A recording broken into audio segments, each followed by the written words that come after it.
Hydra is a genus of cnidarian. These are simple animals which have two tissues. They have an epidermis made of ectoderm and a gastrodermis made of endoderm, which surrounds a gastrovascular cavity.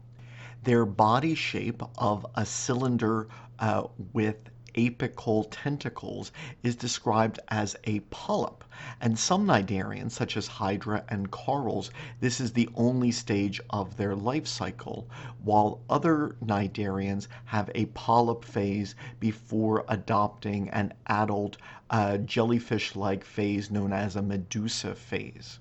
They are radially symmetrical. In other words, you could cut them in half multiple ways, kind of like a pizza, as opposed to, say, a worm or a vertebrate, which is bilaterally symmetrical.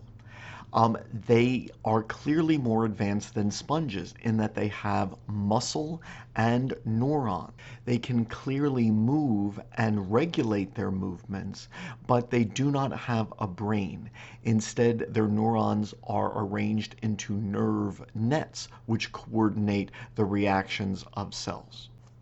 At the basal portion of the polyp, cells form a disc which secretes a mucus which helps them adhere to the substrate. At the apical end, there is a mouth which can bring food into the gastrovascular cavity, and the mouth is surrounded by a varying number of tentacles. These tentacles possess stinging cells known as cnidocytes or nematocytes, whose glandular structures can then inject their prey with toxins which may paralyze them and allow them to be brought into the mouth.